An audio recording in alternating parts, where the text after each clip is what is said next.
Hi everybody, this is Eric Hollinsby and I'm here with the Scarlet School, and what we're doing is promoting technical education for everyone. Um, what we're doing today is we're installing an operating system. We're going to start out by showing you how to get the operating system onto the hardware so you can reboot it and uh, install that operating system on your hardware. We're going to demonstrate the install on VirtualBox, however, so it's easier to display on the screen. So what's important here is that there are two steps, and we're going to try out doing what we need to get on the hardware, and then we're going to stop all of that because there's actually no value in doing it here, and then we're going to do the rest of the installation on VirtualBox.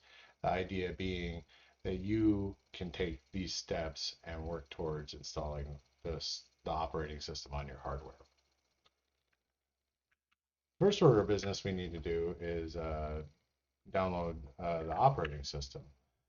And to do that, we'll need to go to the PopOS website. So you look at the comments for the video and you'll see the URLs here. It's just pop.system76.com. Click download. We click one of these and we get something up here that downloads it. Now we've already downloaded it, so we're not going to waste your time with that. But the next order of business is getting it on your USB drive. So we plugged in a USB drive, and we're going to uh, install everything we need to do on that. Well, the first order of business is we're going to use a Linux tool because I'm on Linux to do this. It's called Popsicle. It's actually made by the people who make Pop! OS, and you can use it very quickly to install an operating system on on the USB drive. So if we click and we select our image, right, which is right here, then we click next, then we click this iExpand flash drive, which is the one we want to write it to, and then we're going to type in our little password here, and this is going to run. This is over USB-C, so it's pretty fast. Your response time on a slower USB drive is going to be a little bit less, probably closer to like 3 to 5 MB per second.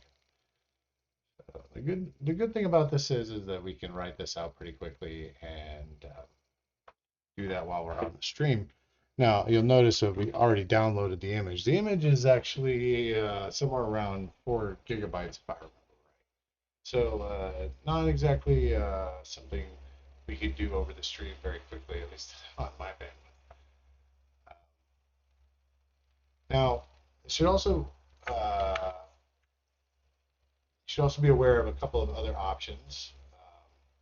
Rufus is an option that you can use on Windows, which is at this URL up here. Look in the comments for these URLs. Um, it does the exact same thing that Popsicle does. macOS is a little different. So macOS, you're going to use a tool called DiskUtil and another tool called DD. Now you can use these tools on Linux. They're slightly different, and they don't work for every bootable drive, like they won't work for Windows. Popsicle actually won't work for Windows. You need to use Rufus for that. It makes it a little complicated. But for Linux operating systems, generally either something like Popsicle or a combination of DiskUtil and the DD Unix tool will get that onto your drive. I think we're about done here.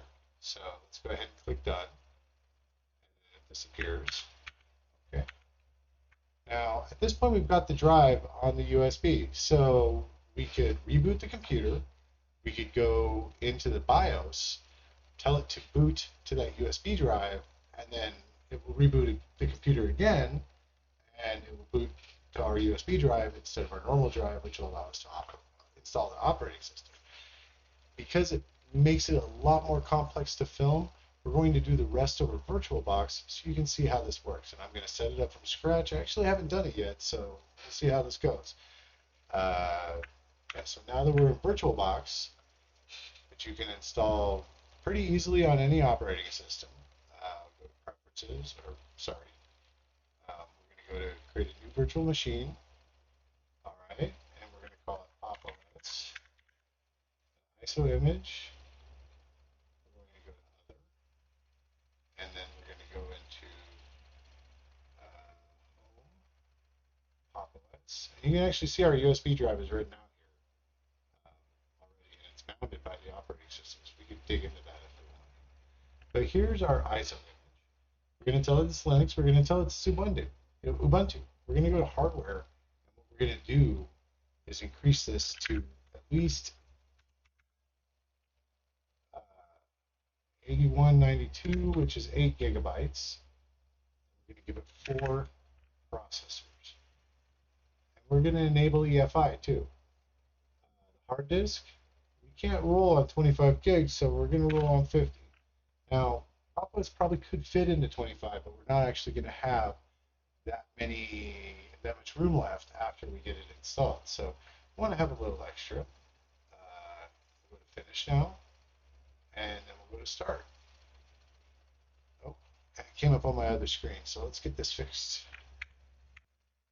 Okay, a few technical difficulties there. We'll get that out.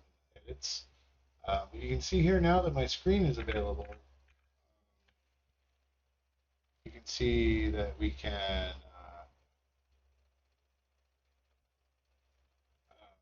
bring this up, and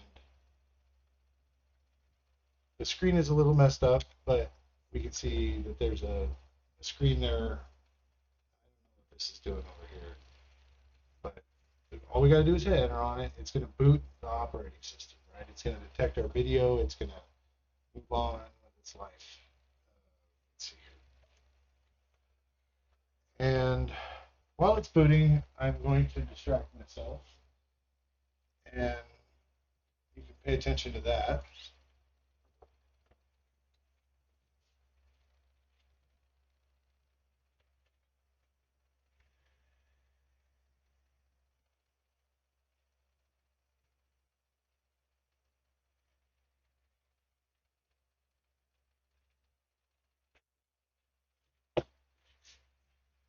We're just waiting for it to come up.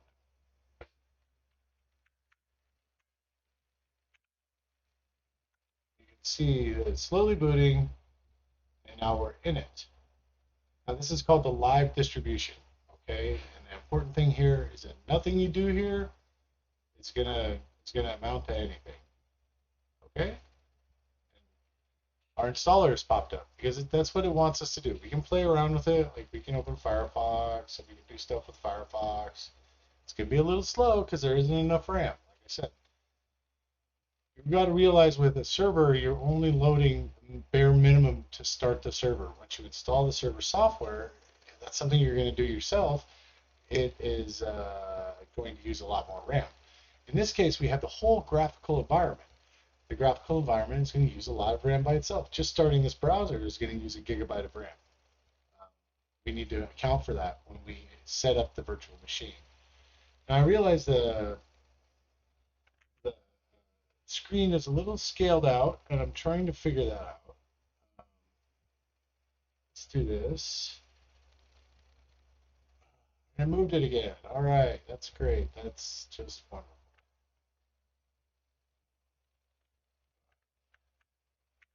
Okay, I think that came up right. So let's go in here and let's select English. We're going to select United States. We're going to select the US keyboard layout. We're going to select the default keyboard layout. We're going to do a clean install. Okay. Now, if you had wanted to share your operating system with Windows or whatever, you would go to custom here. Okay. But for the simplicity's sake, we're going to do a clean install. This is the virtual hard disk that we created. We're going to hit erase and install. And they're trying to tell us that all that data is going to go away. So here we're going to type in our name. I always use Eric H, so you can change that right there. It's a nice and easy password. It doesn't really matter here. And we're going to set up our encryption. This is important. Now, full disk encryption, when you're owned by Apple or Windows, there are recovery keys, right? You have a way to dial into your Microsoft Live account or your Apple ID and unlock that disk. You do not have such a luxury on Pop! OS, but that also means that your data is more secure because nobody can unlock it without this password. So the password I just entered is the password that we're going to use for the encryption password. Now, when the machine first boots, it's going to ask us for a password. If we don't have that password, we're not getting into the machine. It's as simple as it is. So we can set two different passwords by unchecking this, click accept password, or we can leave them the same, and the login password for the machine for the user is the same as the encryption password. Now let's do that. It's going to run. This will take a moment while it makes all the things and installs all the stuff.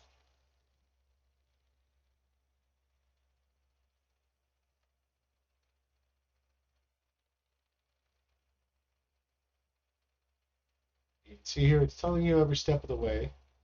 My machine is pretty fast, but this also is a virtual machine. So you can realize that it's not going to be working too hard, and on a modern machine, this is going to be much faster than in this virtual machine. Modern machine has more RAM, has faster disk, has faster CPU. Your laptop will be faster than this.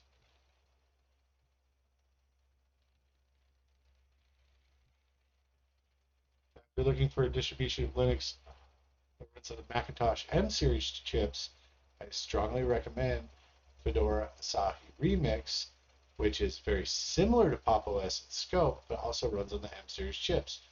Um, it's very easy to install, very easy to set up, but it runs on the M series chips. It integrates with the Touch Bar and all of the other Apple features, and actually doesn't trash your Apple partition at all. So if you need to go back, you can later. To you. We're about two-thirds of the way done here, and I think it's going to slow down just a little bit here.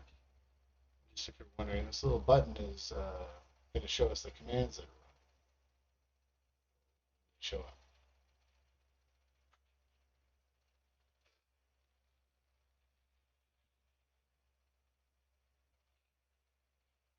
See, it's telling us what it's doing now. If you're interested in this kind of stuff, if you want to learn more about Linux, I mean, these are the folks that put it together and make it work on every machine. So if you want to know the most portable way to get an operating system on a computer, watching this stuff is a really good way to do it.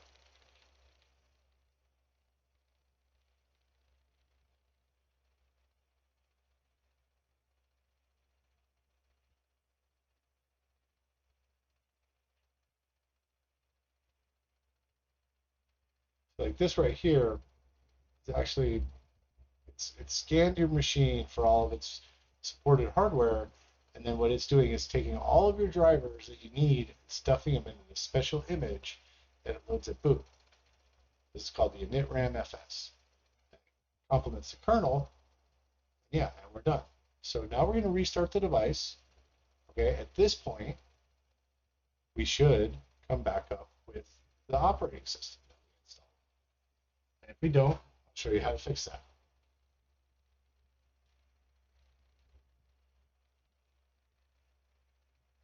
Here's our disk encryption, right?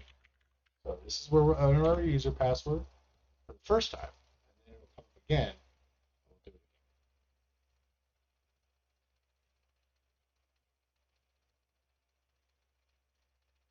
again. And you can see here that we've booted into a brand new operating system.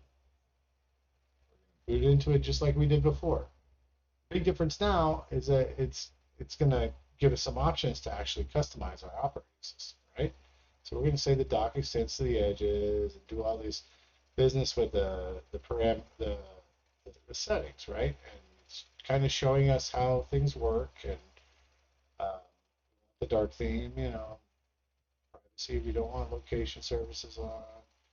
We're in Los Angeles with a specific time zone. Okay. We're not going to do any of that. So let's start using Pop! OS. Now we're in, right? We can go to the Pop Shop. We can go over here to updates and installed software. This is probably the first thing that we should do.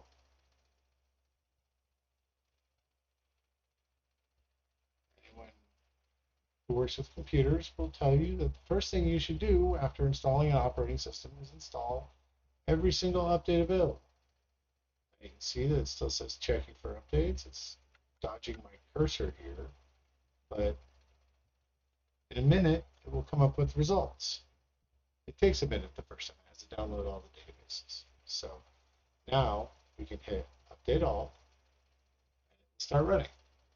Now the joy is I don't have to make you wait for that because that's a lot of updates, and then we'll have to reboot and all that fun stuff.